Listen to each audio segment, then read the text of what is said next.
Hello, everyone. Welcome to Pambatha Kamancaza. I'm here to update you of what's happening on Genesis izolo mhla 9 April 2026.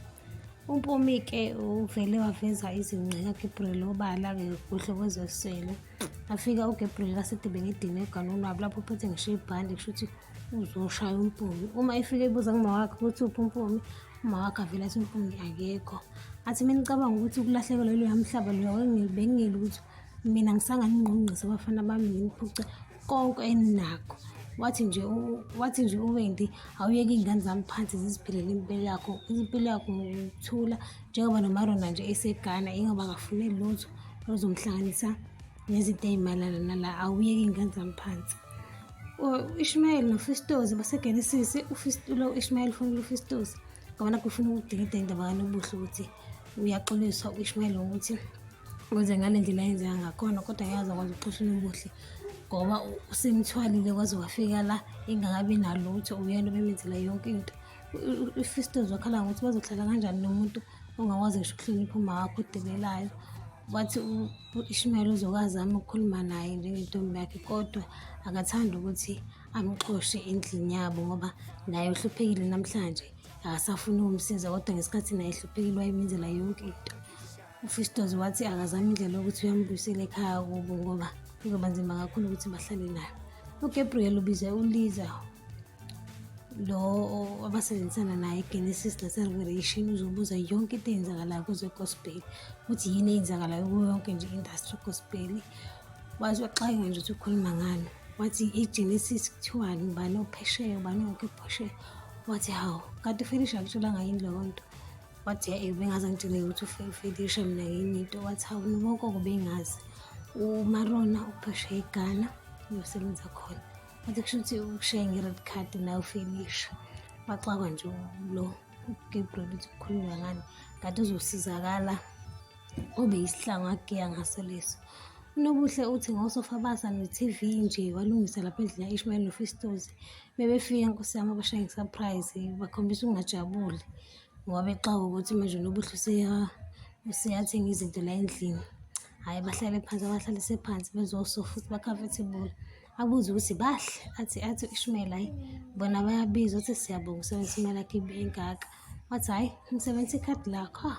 Wavele wavula amehlo u-Ishmael ukuthi kanjani manje usebenzisa ikhadi lami. uGabriel uthola i-call from abantu bama-nomination ukuthi ama-artist ase-Revelation Record sekungancane ukuthi babizwe for ama-nomination ngenxa yezathu ey'thile.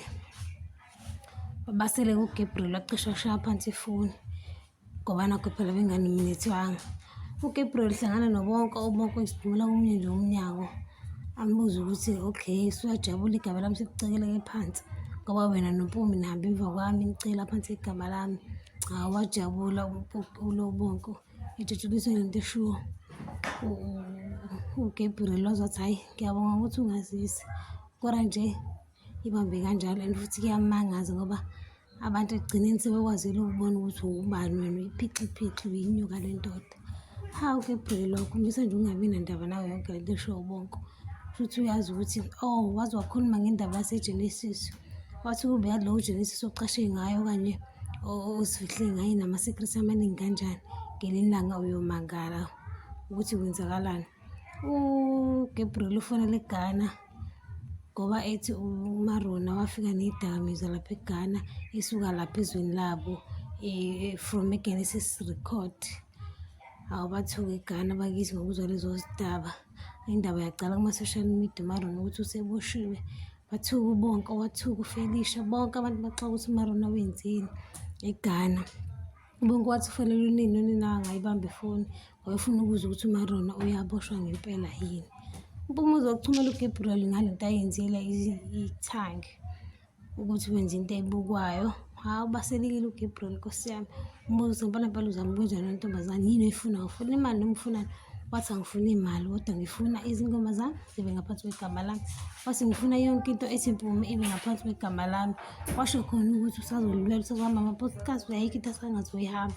Okwadini uGabriel waze washo wathi ngizokhipha indaba yakho nalo muntu amdayisela kuyena wathi uMpumi, hawu usuyenza ngami le nto ungayenzi ngami. Mbiza ngenyoka, wathi nje inyoka efile, wathi ayikhululeka mina ngisatshiswa inyoka efile. Bagivana, uMpumi wazophuma wahamba. Ngiyayibamba la, ungakhohlwa ucingo, notification bell, subscribe, ngisho umbono wakho. Bye.